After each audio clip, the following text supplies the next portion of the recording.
Plus doucement. Ça va bien? Oui. Ben, ça va. On peut encore. Je veux juste vous donner des nouvelles de notre frère Charles. Je pense qu'il est allumé, oui. Bon, hier, vous savez, nous accueillons en fait ici une église qui vient. C'est une implantation d'église et ils se réunissent une fois par mois. Merci Seigneur. Alors on leur prête nos locaux et donc ils utilisent notre table de mixage et tout de suite on leur prête tout pour qu'ils puissent louer et glorifier Dieu. Mais on n'a pas la même façon de faire nos réglages les uns les autres. Alors il y a des moments où on doit se retrouver, mais c'est agréable de se mettre en inconfort pour la gloire de Dieu. Vous êtes d'accord avec ça? Voilà. Vous pensez qu'une église, ça doit rester juste renfermé sur soi-même ou ça doit servir la gloire de Dieu? Parfait. Eh bien, tant mieux parce que votre argent paye leur chauffage. Génial. Bien qu'ils participent avec nous.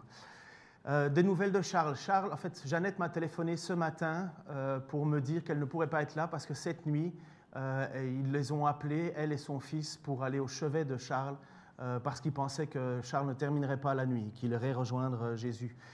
Pour finir, il a pu être un petit peu calmé, soigné, mais donc c'est pour ça que Jeannette n'est pas avec nous. Elle nous demandait de l'excuser. Bien entendu, nous l'excusons. Et pensez alors à Charles et Jeannette. Charles est serein, j'ai eu l'occasion de le voir, d'autres frères et sœurs ont été le voir. La dernière information que j'ai eue, c'est Patrice qui est allé aussi le voir après Philippe, et il était serein, mais en même temps agité à cause de la souffrance, bien entendu. Et apparemment, là, ils sont passés à la morphine pour calmer la douleur. Si vous avez encore l'occasion d'aller le visiter, faites-le, demandez, voyez. Mais je pense que c'est surtout Jeannette qui aura besoin de présence. Alors, remercions le Seigneur parce que le fils de Jeannette a quitté Paris pour venir vivre à Dijon et être proche de sa maman. Jeannette n'est pas seule, elle a la famille et ils se réjouissent d'avoir autant de frères et sœurs chrétiens. Et vous savez, la seule chose que Charles m'a dit quand j'ai été le voir lundi, il m'a dit « J'aimerais pouvoir être une dernière fois avec l'Église, une dernière fois au milieu de mes frères et sœurs pour pouvoir chanter Dieu. » Honnêtement, quand vous entendez ça d'une personne, il y en a certains, là, il faut plus les pousser pour venir à l'Église. Il y en a d'autres, il faut leur tordre le bras pour qu'ils changent d'attitude parce qu'il y a tout qui les dérange et ceci et ça. Et quand vous entendez un homme comme Charles qui lui dit « Mon seul souhait, c'est d'être au milieu de mes frères », je suis tellement content qu'il va être au milieu de tous ceux qui vont être avec le Seigneur. Et merci à des frères et sœurs qui ont été avec lui et qui, mardi, ont été chanter des chants avec lui. C'était son désir. Alors, nous avons vu les caractéristiques, désolé, il n'y a pas de PowerPoint aujourd'hui, nous avons vu les caractéristiques dans l'épître de Jean de ce qui était un véritable suiveur de Christ. Nous avons vu que ces personnes, ces frères, ces sœurs veulent vivre dans la lumière. Ils ne se cachent pas. Ils ne font pas des choses en douce. Leur vie en public est la même que leur vie en secret. Ils ont une foi en Jésus. La foi en Jésus, c'est avoir la certitude que c'était bien le seul et unique moyen d'être sauvé, qu'il n'y a pas d'autre moyen. Là, c'est tomber à genoux devant Dieu comme la femme, la prostituée qui est venue déposer du parfum sur les pieds de Jésus en se disant « Mais c'est mon seul espoir d'être sauvé. Ma vie est mauvaise, tout est mauvais, mais oh Seigneur, pardon. » Ils obéissent à ce que la parole enseigne. Ils obéissent. Ils ne font pas le choix de ce qui leur plaît ou qui ne leur plaît pas. Ils ne jouent pas aux pseudo-théologiens à savoir « Oui, mais ça c'était pour eux, ça c'est pas pour nous. » Ce sont des gens qui simplement disent « Seigneur, je veux obéir. » Et en même temps, ils se rendent compte qu'ils n'y arrivent pas. Donc ils disent « Seigneur, change mon cœur pour que j'arrive à obéir. » Et Dieu le fait. Et il montre de l'amour pour les autres. Il montre que les autres comptent. Il montre qu'ils savent se soumettre aux autres. Parce que le grand amour, c'est de considérer les autres comme plus grands que soi. Et ça, c'est les caractéristiques que Jean nous a données au tout début de l'épître. Et là, on est en 1 Jean, chapitre 4. Et il va nous dire que la marque du vrai chrétien, c'est la vie de l'esprit. Et dès qu'on utilise le mot « esprit », c'est le buffet des désirs. Je vous assure qu'aujourd'hui, la question de l'esprit, et ça ne date pas d'aujourd'hui, mais ça a divisé l'Église. Les uns et les autres s'accusant de ne pas l'avoir assez, l'autre de trop, et ainsi de suite. Et à l'époque de Jean, lorsque Jean écrit son épître, enfin sa lettre de Jean, il y a énormément de cultes idolâtriques. Dans tout le bassin méditerranéen, il y a eu pas mal de cultes à des faux dieux. Alors en Grèce, n'oublions pas, à Éphèse, ou bien le culte à la déesse Artémis, avec en même temps des orgies. Il fallait avoir des relations sexuelles avec une prophétesse pour pouvoir atteindre Dieu, enfin les dieux. Vous imaginez, ça partait dans tous les sens. Et là, il y a le message de l'Évangile qui arrive. Et il y a un petit texte qui nous parle dans le livre de Actes, chapitre 8, versets 7 à 25. Alors pour ceux qui ont vos Bibles, désolé, je vous ai surpris, il n'y a pas de texte ce matin, mais Actes 8, versets 7 à 25. C'est une longue lecture, mais écoutez ce qui se passe. Il y a un homme, je vais faire un petit résumé, il y a un homme qui s'appelle Simon, connu comme Simon le magicien. Et il cherchait la puissance. Il cherchait une puissance. Oh, comme c'est différent de notre époque. Hein? Il cherchait une puissance. Et en fait, il a l'impression au début d'être très proche de ce que les apôtres enseignent, enfin de Philippe en particulier. Il crut, le texte nous dit qu'il crut le message de Philippe, qui était un évangéliste, et en même temps qu'il se fit baptiser. Donc on pourrait dire, mais c'est un gars comme nous, il pourrait être avec nous ce matin. Mais voici le texte, comment il nous parle de ce Simon le magicien. Les croyants qui s'étaient dispersés, puisqu'il y a eu la persécution à Jérusalem, et finalement c'est ce qu'on appelle le début de la diaspora chrétienne, le fait que les chrétiens quittent à cause de la persécution, les croyants qui s'étaient dispersés parcouraient le pays en proclamant le message de la bonne nouvelle. Philippe se rendit dans la capitale de la Samarie et prêcha le Christ à la population. En même temps, c'est la promesse de Jésus qui s'accomplit. Vous serez mes témoins à Jérusalem, en Samarie et aux extrémités de la terre. Et donc là, après Jérusalem, il y a la persécution et hop, les gens partent où en premier ? En Samarie. Tiens, Jésus l'avait dit. Elle se montra tout entière, à la population, elle se montra tout entière très attentive à ses paroles, en l'entendant et en voyant les signes miraculeux qu'il accomplissait. En effet, beaucoup de personnes qui avaient des démons en elles furent délivrées. Ils sortaient d'elles en poussant de grands cris et de nombreux paralysés et d'infirmes furent guéris. Ainsi, toute la ville était dans une grande joie. Et à mon avis, Dijon serait dans une grande joie aussi, dans ces situations-là où finalement des gens dont on n'avait plus d'espoir, on n'avait aucun contrôle, sont guéris par la puissance de Dieu. Or, depuis quelque temps, un homme nommé Simon s'était établi dans la ville et il exerçait la magie.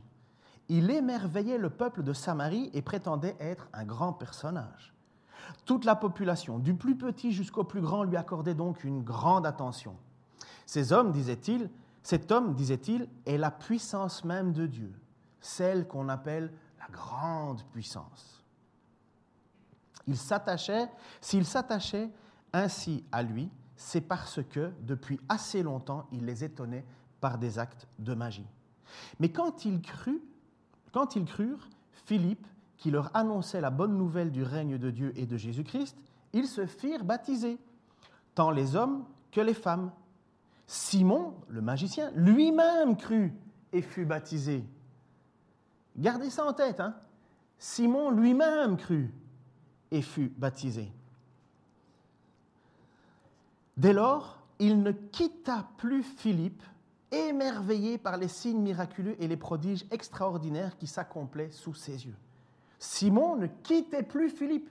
Il était constamment en train de vouloir suivre quelqu'un qui accomplissait des signes miraculeux. Gardez ça en tête. Quand les apôtres, restés à Jérusalem, apprirent que les Samaritains avaient accepté la parole de Dieu, ils déléguèrent auprès d'eux Pierre et Jean. Dès leur arrivée, ceux-ci prièrent pour les nouveaux disciples afin qu'ils reçoivent le Saint-Esprit. En effet, ils n'étaient pas encore descendus sur aucun d'eux. Ils avaient seulement été baptisés au nom du Seigneur Jésus.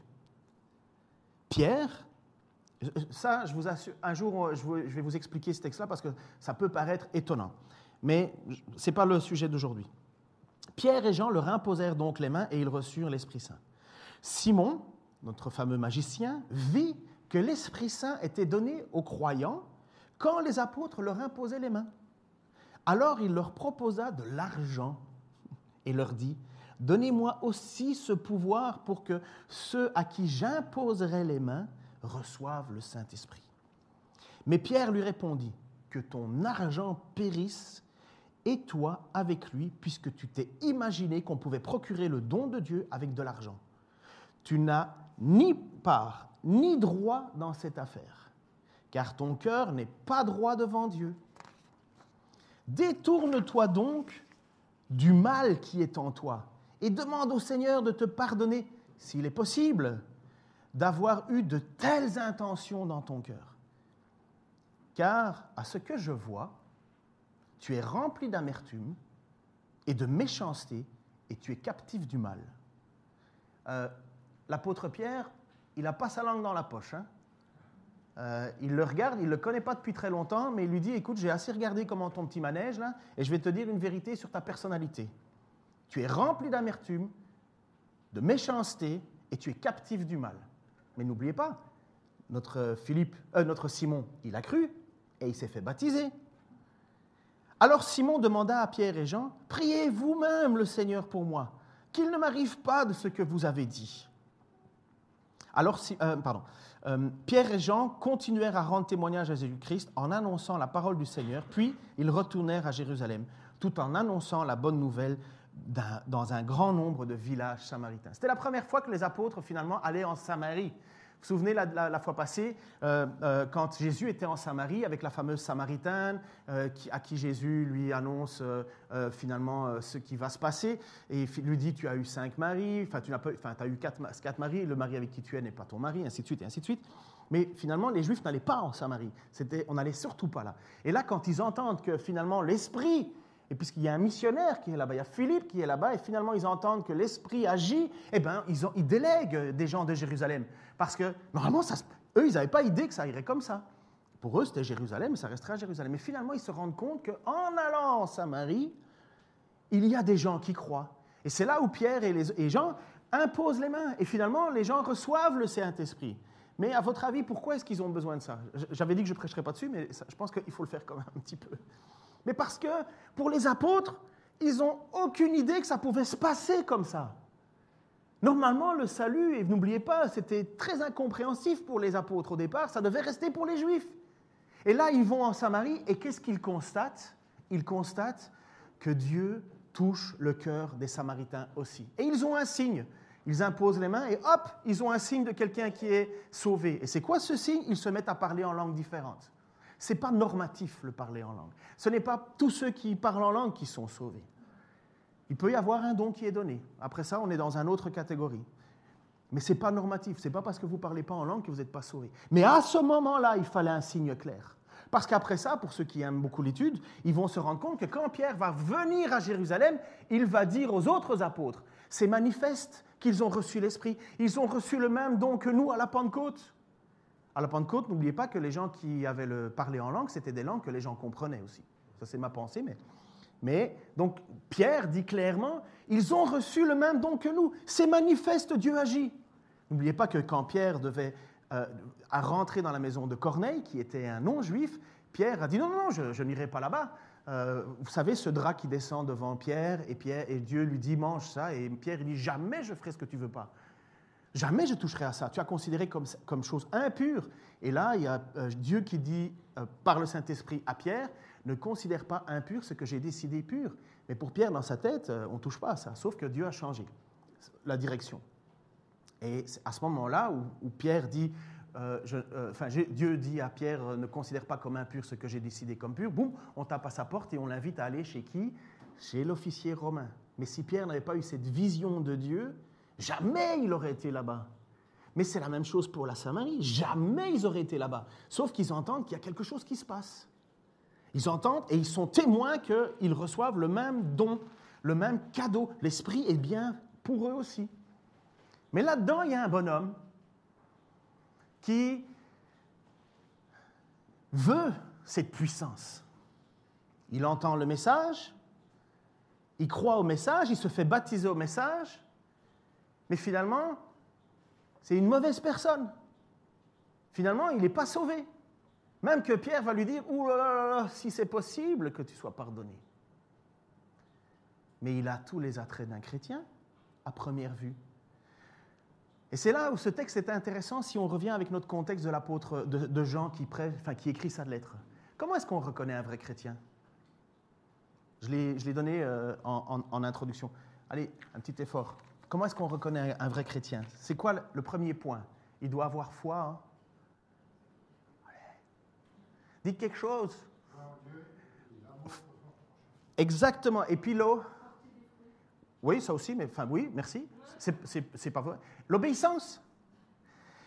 Donc notre Simon, il croit en Jésus, mais gagné.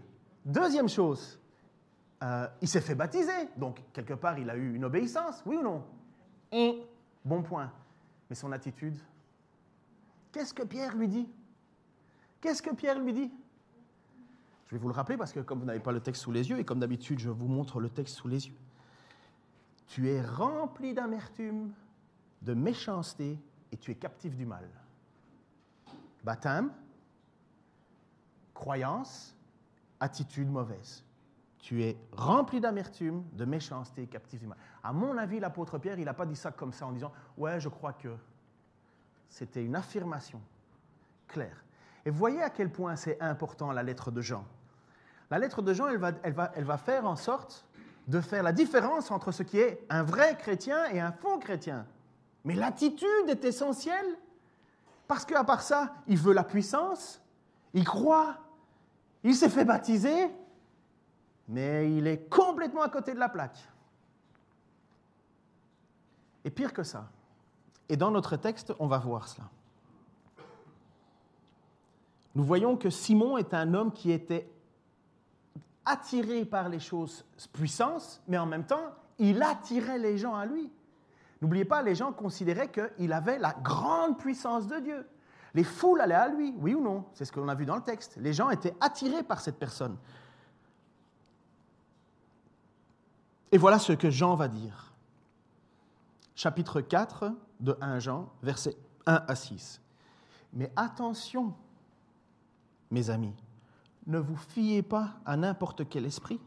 Mettez l'esprit à l'épreuve pour voir s'ils viennent de Dieu, car bien des prophètes de mensonges se sont répandus à travers le monde.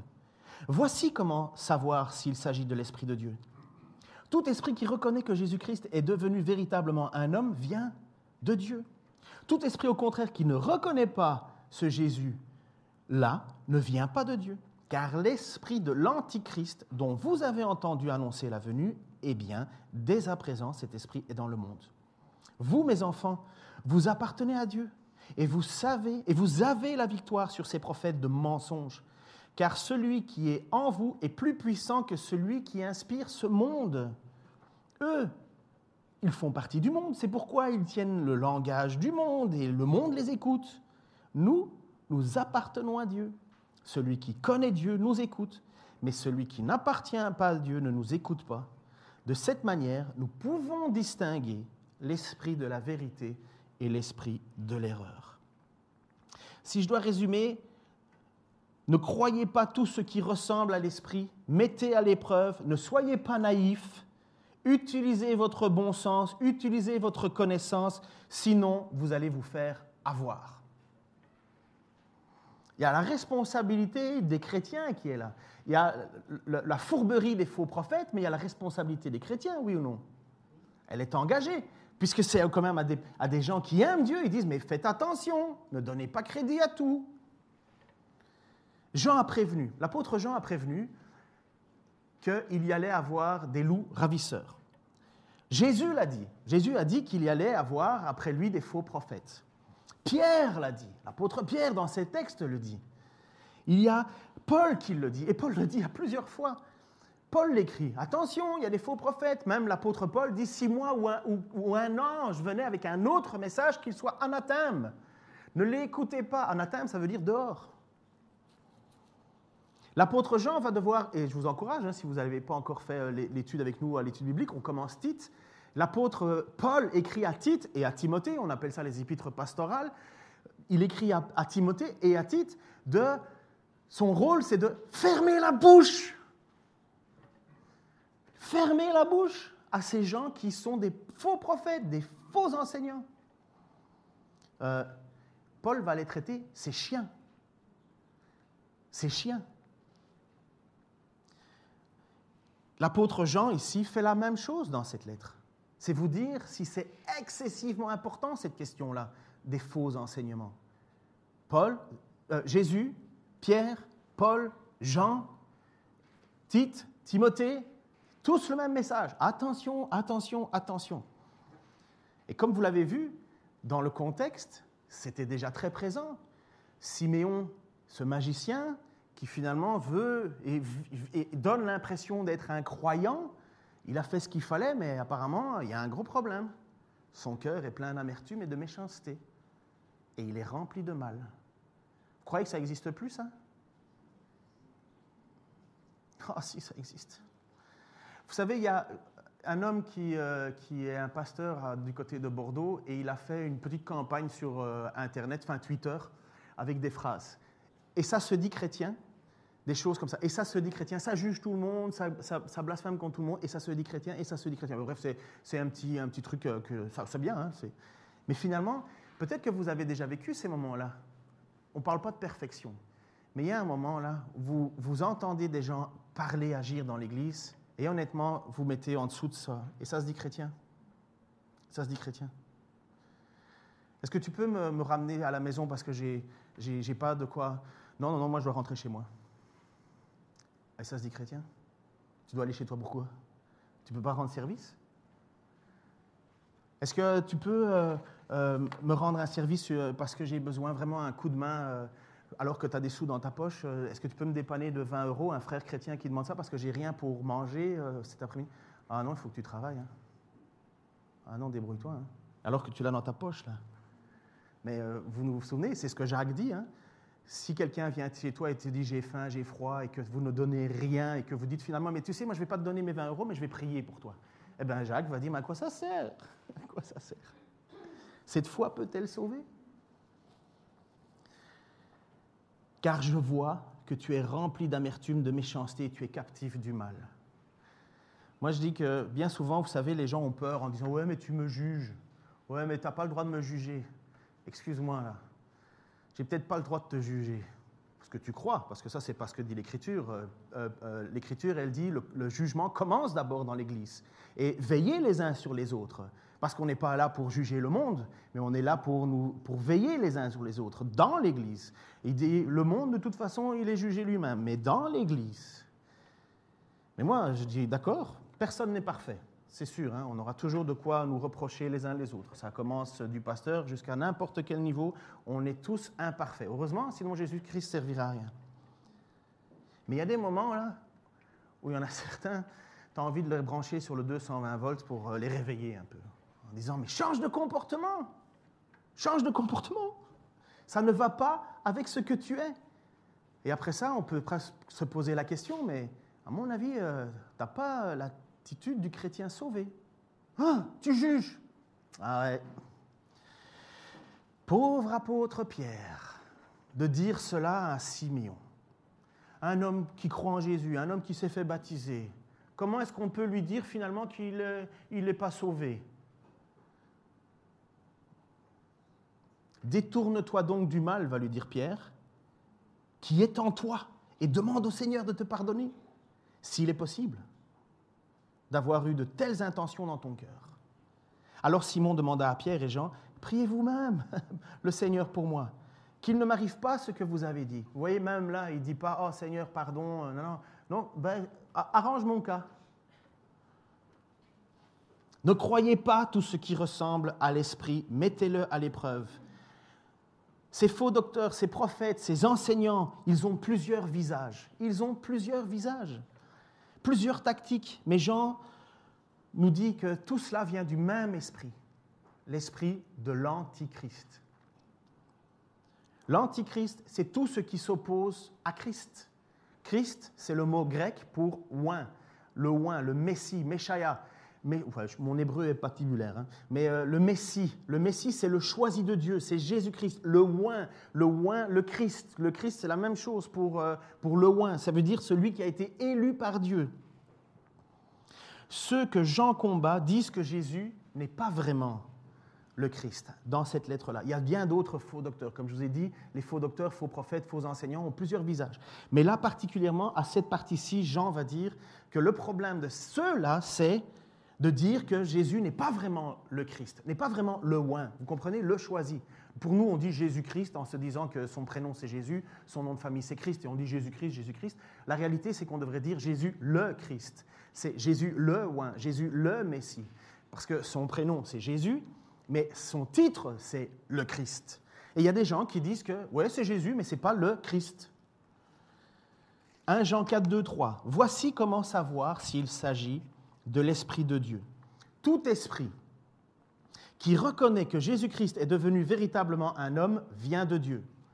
Tout esprit, au contraire, qui ne reconnaît pas que ce Jésus-là ne vient pas de Dieu, c'est là l'esprit de l'Antichrist dont vous avez entendu annoncer la venue. Eh bien, dès à présent, cet esprit est dans le monde. L'Antichrist, ce n'est pas uniquement quelqu'un qui va venir plus tard.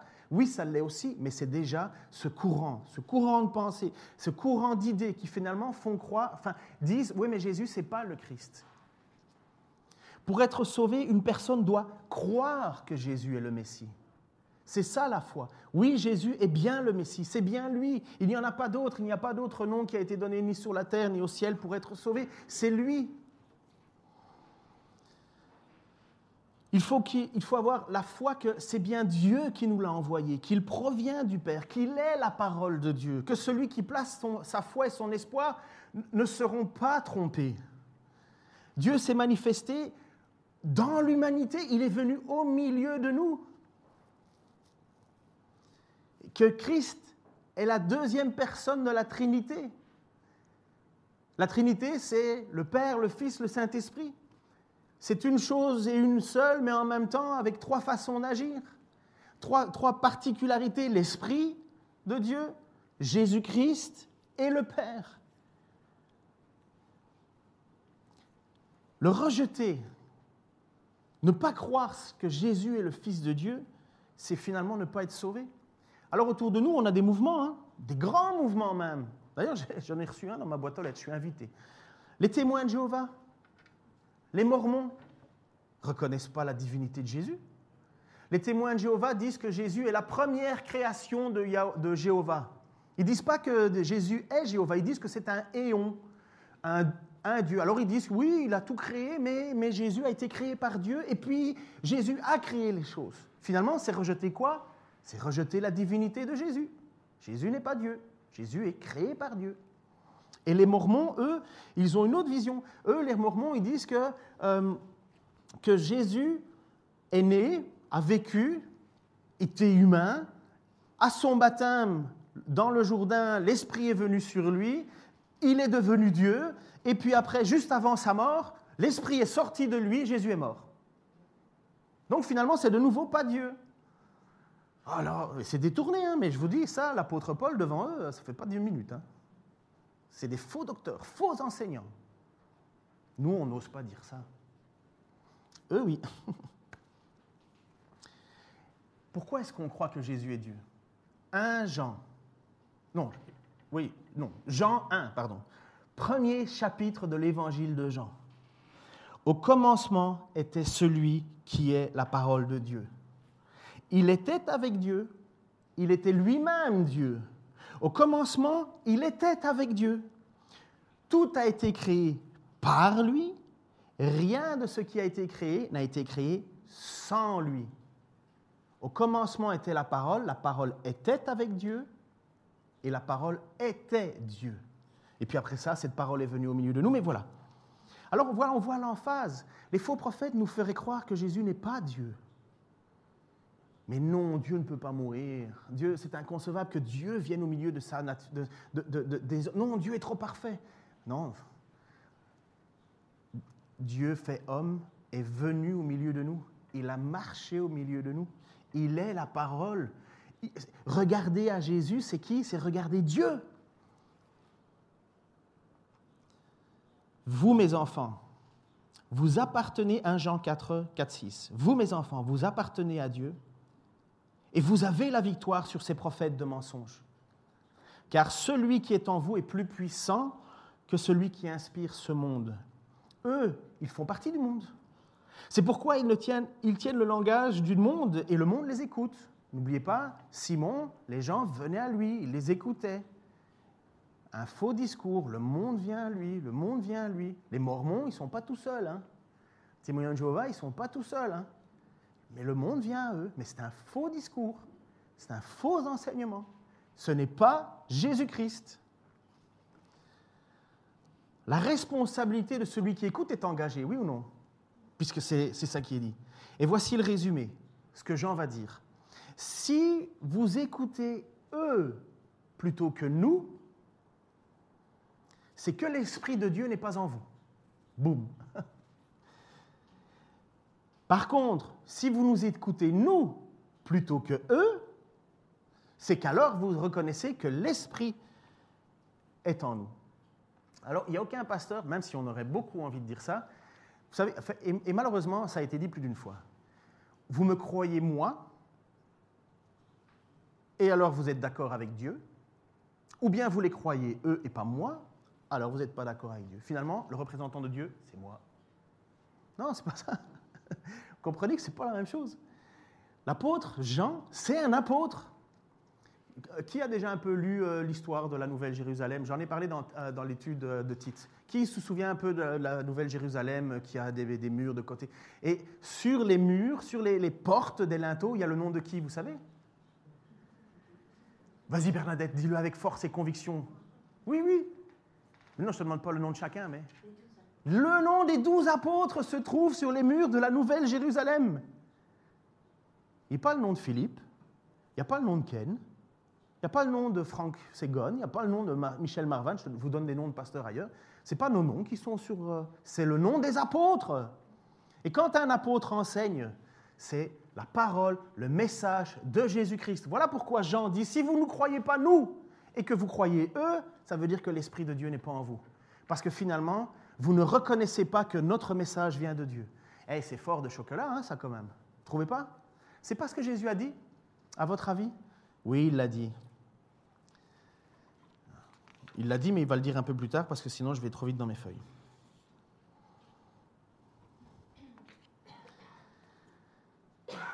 Jean chapitre 10, versets 22 à 33. On célébrait à Jérusalem la fête de la dédicace, c'était l'hiver. Jésus se promenait dans le temple, sous le portique de Salomon. Les Juifs l'entourèrent et lui dirent « Jusqu'à quand tiendras-tu notre âme en suspens? Si toi, tu es le Christ, donc le oint, le Messie, si toi tu es le Christ, dis-le-nous ouvertement. » Je suis dans Jean chapitre 10, versets 22 à 33. Jésus leur répondit « Je vous l'ai dit, et vous ne croyez pas. Les œuvres que je fais au nom de mon Père rendent témoignage de moi. Mais vous ne croyez pas parce que vous n'êtes pas mes brebis. » Pourquoi est-ce qu'ils ne croient pas? Parce qu'ils ne sont pas les brebis. Ah. Mes brebis entendent ma voix. Moi, je les connais et elles me suivent. Je leur donne la vie éternelle et elles ne périront jamais. Et personne ne les arrachera de ma main. Mon Père, qui me les a donnés, est plus grand que tous, et personne ne peut les arracher de la main du Père. Moi et le Père, nous sommes un. Les Juifs ramassèrent de nouveau des pierres pour le lapider. Et Jésus leur reprit et leur dit, « Je vous ai fait voir beaucoup d'œuvres bonnes venant du Père. Pour laquelle de ces œuvres me lapidez-vous » Les Juifs répondirent, « Ce n'est pas pour une œuvre bonne que nous, les Juifs, ce n'est pas pour une œuvre bonne que nous te lapidons, mais pour un blasphème. Parce que toi, tu es homme et tu te fais Dieu. » Voyez? C'est exactement ce que Jésus a dit. C'est exactement ce que l'évangéliste Jean nous dit dans sa lettre. Ils ne reconnaissent pas que Dieu s'est fait homme. Ils ne veulent pas le reconnaître. Ce n'est pas nouveau. Mais Jésus a dit aussi, « Mes brebis, elles entendent ma voix. » Mes brebis entendent ma voix. Jean dit, si vous n'écoutez pas ce que nous disons et que vous écoutez ce qu'eux disent, c'est que vous ne faites pas partie des brebis. Mais mes brebis, Jésus dit, entendent ma voix. Pourquoi est-ce que certains entendent le message et ne veulent pas y croire, et d'autres entendent le même message et reconnaissent Jésus comme Seigneur et Sauveur? Vous vous êtes jamais posé la question? Vous vous êtes jamais dit, mais pourquoi moi qui suis sauvé alors que tous mes copains ont entendu le même message, pourquoi moi j'ai transformé ma vie, j'ai accepté, j'ai demandé pardon à Dieu, j'ai obéi à Dieu et je confesse mes fautes devant Dieu et je change et je veux continuer à changer de comportement pour la gloire de Dieu? Et pourquoi mon copain qui a entendu la même chose, il dit, mais oh, t'es bondieuserie là. Pourquoi mes parents me prennent pour une espèce de fou? Pourquoi mes parents pensent que je suis responsable d'une secte? Pourquoi est-ce qu'ils n'en arrivent pas à la même évidence que moi de reconnaître Jésus-Christ comme Seigneur et Sauveur alors qu'ils peuvent lire la même chose? Pourquoi? Pourquoi est-ce qu'ils entendent le même message et eux ne réagissent pas et nous et vous qui avez accepté Jésus, vous réagissez? Si vous ne croyez pas à la prédestination, vous êtes foutus. Si vous ne croyez pas que c'est Dieu qui vous a choisi avant que vous ayez choisi Dieu, vous n'avez pas de solution, je vous le dis. Mais c'est un autre sujet. Écoutez ceci, la suite. Jean, chapitre 4, on est dans l'évangile de Jean, chapitre 4, versets 19 à 26. « Maître, répondit la femme, je vois, tu es un prophète. Dis-moi qui a raison. Nos ancêtres ont adoré Dieu sur cette montagne-ci. Vous autres, vous affirmez que l'endroit où l'on doit adorer, c'est Jérusalem. Crois-moi, lui dit Jésus, l'heure vient. Il ne sera plus question de cette montagne ni de Jérusalem pour adorer le Père. Vous adorez ce que vous ne connaissez pas. Donc ça, c'est ce que Jésus dit aux Samaritains. Vous adorez ce que vous ne connaissez pas. Et alors, il se tourne quelque part vers les Juifs en disant, nous adorons ce que nous connaissons, car le salut vient du peuple juif. Le Messie, il vient des Juifs quand même. Mais l'heure vient, et elle est déjà là, où les vrais adorateurs adoreront le Père. Comment? Amen, en esprit et en vérité. Car le Père recherche des hommes et des femmes, bien sûr, qui l'adorent ainsi. Comment est-ce que Dieu veut être adoré? En esprit et en vérité. La femme lui dit, je sais qu'un jour le Messie doit venir. Celui qu'on appelle le Christ, le oint, le Messie. Quand il sera venu, il nous expliquera tout. Et qu'est-ce que Jésus lui dit? Je suis le Messie. Moi qui te parle, lui dit Jésus. Dieu ne recherche rien d'autre que ça. Dieu ne recherche rien d'autre que ça. Alors, comment concilier nature humaine et volonté de Dieu? Comment concilier le fait que l'heure tourne et que je dois terminer assez tôt? Comment concilier le fait que Dieu est tout-puissant et m'a choisi avant la fondation du monde et moi qui dois répondre à son appel? Qu'est-ce qui fait la différence, à votre avis, absolue d'un chrétien authentique, d'un chrétien de pacotille, de quelqu'un qui s'illusionne, de quelqu'un qui fait semblant, de quelqu'un qui s'est fait baptiser, qui croit au nom de Jésus-Christ, mais qui à la fin va pleurer et avoir des grincements dedans? À votre avis, qu'est-ce qui fait la grande différence? À votre avis? Je viens de le lire. Donnez-le votre avis, s'il vous plaît, au nom de Jésus, parlez. Jésus est capable de faire parler des muets, pas moi, mais j'essaye quand même. Qu'est-ce qui fait la grande différence? Vas-y, Patrice, dis-le, ça brûle dans ton cœur. J'adore en esprit. Amen. Merci, Patrice. Jésus cherche des gens qui cherchent la vérité, rien d'autre. La vérité, c'est quoi la vérité? La vérité, ça veut dire qu'il y a un moment où on veut savoir si ce que Dieu dit est vrai. Les Béréens, quand les apôtres ont suivi après, parce que la suite logique, on arrive à Bérée. Et qu'est-ce qu'ils font? Ils vérifient si ce qu'on dit est vrai. Ils vérifient si la parole de Dieu est bien respectée en esprit.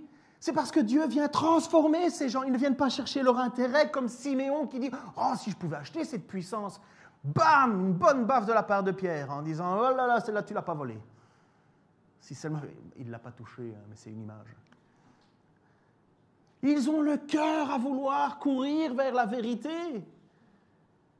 C'est ça la qualité première d'un véritable suiveur de Christ. Dieu met son esprit en nous, il nous court derrière et nous voulons une seule chose, la vérité. Et quand on nous raconte une histoire, on veut vérifier si c'est vrai. On ne prend pas de pour argent comptant. « Ah, venez avec moi, il y a quelqu'un qui fait des super guérisons là-bas. »« Ouais, allons-y. » Et puis vous entendez le gars qui prêche n'importe quoi. Et on veut juste les miracles. Ouais, mais qu'est-ce que dit l'Écriture là? Est-ce que tu es sûr qu'il est en train de parler de Jésus? Est-ce que tu es sûr que Jésus-Christ est bien le Seigneur, le Sauveur? Alors ça peut arriver. Mais notre responsabilité à nous, c'est de vérifier si c'est bien dans les Écritures, vérifier si c'est bien vrai. Et Dieu nous a donné tout ce qu'il faut pour ça. Vous savez ce qu'il a fait dans sa grâce, Dieu? Il a donné les uns comme apôtres, les autres comme évangélistes, les autres comme prophètes, les autres comme pasteurs, docteurs, afin que le corps tout entier, bien structuré, s'élève à la stature parfaite de Christ, afin que nous puissions être remplis jusqu'à la plénitude de Christ, de pouvoir tout comprendre, plus ou moins, parce que hier, j'étais avec M. Henri Blocher. Qui connaît M. Henri Blocher? C'est certainement une grande grâce dans notre milieu francophone. Et on a eu l'occasion, c'est Pasteur Merabti de l'église à Toison d'Or qui avait organisé ces deux soirées sur le thème de la persévérance. Qu'est-ce que la persévérance? La persévérance pour le salut, donc il faut persévérer pour être sauvé, et ainsi de suite. La persévérance dans le ministère chrétien, la persévérance dans l'adoration, la persévérance dans la souffrance, et ainsi de suite. Et on a eu l'occasion de pouvoir prendre un petit peu de temps avec M. Blocher. Super, on a été invité à l'Holiday Inn dans une salle avec enfin bref, c'était cool. Et il y a une question qui brûlait sur mon cœur. Je disais, Monsieur Blocher, il doit avoir 80 ans, quelque chose comme ça, presque. Et je dis, Monsieur Blocher, j'aimerais bien, selon vous, il a 80 ans? En fait, je lui ai dit, bon, puisque vous avez passé l'âge, passé l'espérance qui est donnée dans les psaumes, il m'a dit, pas encore, alors peut-être que... Et je lui disais, mais Monsieur Blocher, vous qui avez vu le mouvement évangélique depuis longtemps, c'est quoi le plus grand danger qu'il y a devant nous, selon vous? C'est un homme qui est vraiment, c'est une grâce de l'avoir. Hein. C'est quoi, selon vous, les plus grands dangers? Il dit que finalement, on commence à accepter autre chose que Jésus-Christ comme Seigneur et Sauveur. Que finalement, on ne cherche pas la divinité de Dieu, on cherche l'expérience. Mais que le peuple ne vienne pas pour qui est Jésus et ce qu'il offre, le sacrifice pour nos péchés, indépendamment de ma situation, indépendamment que je sois en bonne ou en mauvaise santé, indépendamment que je sois riche ou pauvre, mais que l'on reconnaisse que l'on est pécheur et qu'on a besoin du sacrifice. Il dit, moi je vois ça, ce qui me fait peur, c'est qu'il y a de plus en plus de gens qui finalement viennent avec un évangile qui n'est pas l'évangile. Et il dit, la deuxième chose que je vois, et qui est un mouvement qui est en train d'arriver aux États-Unis, c'est finalement qu'on considère que Jésus-Christ n'est pas mort pour le sacrifice de nos fautes. Parce qu'il considère que c'est un mauvais Dieu que de punir Jésus. C'est un mauvais papa. Pourquoi est-ce que Jésus devrait mourir, être puni pour une faute qu'il n'a pas commise? Mais quel mauvais Dieu, bon sang! Et alors, qu'est-ce qu'on fait? On supprime la force du caractère substitutif de la mort de Jésus à la croix. Alors ce mot substitutif, j'explique, si Jésus est mort à la croix, ce n'est pas à cause de ses fautes, c'est à cause de ta faute. Je dis ta faute, nos fautes, ma faute. S'il ne l'a pas fait, nous ne sommes pas sauvés. Et il y a un mouvement qui est en train de monter et qui est en train de dire que le sacrifice de Jésus n'a pas été accompli à cause de nous. C'est une imposture. Un bon papa nous pardonne tout court sans faire mourir quelqu'un. Quel mauvais père. Ça monte. Je termine. Jean 14, versets 1 à 11. Que votre cœur ne se trouble pas. Croyez en Dieu. Croyez aussi en moi. Là, on est dans la chambre haute. On est dans le dernier repas de Jésus avec les apôtres. Jean 14, 1 à 11. Que votre cœur ne se trouble pas. Croyez en Dieu, croyez aussi en moi. Il y a beaucoup de demeures dans la maison de mon Père. Sinon, je vous l'aurais dit, car je vais vous préparer une place. Donc, si je m'en vais et vous prépare une place, je reviendrai et je vous prendrai avec moi afin que là où je suis, vous y soyez aussi. Voilà l'espérance de Charles sur son lit de mort en ce moment. Il sait que Jésus-Christ est allé préparer une place au ciel pour lui. Alors, je suis triste parce que je vais perdre quelqu'un qui est la personne qui m'a le plus encouragé dans l'Église. Ce petit couple qui ne fait pas de bruit est celui qui n'arrête pas de dire merci. Vous savez, de toute l'Église, ce sont ceux que j'entends le plus souvent dire merci et pardon. Donc, si je m'en vais et vous prépare une place, je reviendrai et je prendrai avec moi, afin que là où je suis, vous y soyez aussi. Et où je vais, vous en savez le chemin. » Thomas lui dit, « Seigneur, nous savons où tu vas, nous ne savons où tu vas. Comment suivons-nous le chemin? Saurions-nous le chemin? » Et Jésus lui dit, « Moi, je suis le chemin, la vérité et la vie. Nul ne vient au Père que par moi. Si vous me connaissiez, vous connaîtriez aussi mon Père. Et dès maintenant, vous le connaissez et vous l'avez vu. » Jésus lui dit, Philippe lui dit, « Seigneur, montre-nous le Père, et cela nous suffit. » Et Jésus va lui dire, « Il y a si longtemps que je suis avec vous, et tu ne m'as pas connu, Philippe? Celui qui m'a vu a vu le Père. Comment dis-tu, montre-nous le Père? Ne crois-tu pas que je suis dans le Père et que le Père est en moi? Les paroles que je vous dis ne viennent pas de moi-même. Le Père qui demeure en moi accomplit ses œuvres. Croyez-moi, je suis dans le Père et le Père est en moi. Sinon, croyez au moins à cause de ses œuvres. » Seigneur, merci pour ta grâce. Merci pour tout ce que tu as accompli dans nos vies, Seigneur. Nous sommes totalement imparfaits. Seigneur, merci parce que tu as décidé de prendre nos imperfections, nos fautes sur toi. Seigneur, je te prie pour un esprit de vérité dans cette Église. Je te prie, Seigneur, que nous ayons toujours à cœur de vivre une vie en vérité et en esprit avec toi, Seigneur.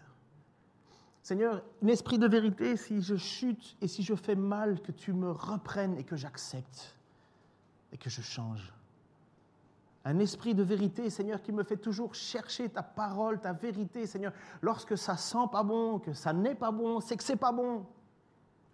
Seigneur, donne-nous aussi d'être protégés de ce qui nous éloignerait de toi. Seigneur, il y a bien des courants dans l'Église, en général. Seigneur, il y a des choses qui sont futiles et il y en a d'autres qui sont tellement importantes. Seigneur, je te prie de nous préserver. Je te prie de nous garder toujours fixés à toi. Seigneur, fais-nous grandir. Fais-nous être d'authentiques serviteurs qui vivent par la foi, par l'obéissance et par l'amour. Seigneur, bien souvent, j'y arrive pas, Seigneur. Il y a des moments où je doute, j'ai l'impression que tout ça... J'ai peur parfois, Seigneur. Viens soutenir ma foi. Seigneur, les moments où j'obéis pas, Seigneur, viens me convaincre d'une manière ou d'une autre, par un frère, par une parole, n'importe quoi, mais ramène-moi toujours à l'obéissance, Seigneur. Et quand mon caractère ne marche pas, quand ma manière de vivre ne marche pas, quand mon cœur est rempli de mal, Seigneur, de méchanceté ou d'amertume, ne viens pas me laisser, viens me déranger, viens me plier les genoux, abaisser la tête, Seigneur, afin que je puisse vivre en esprit et en vérité.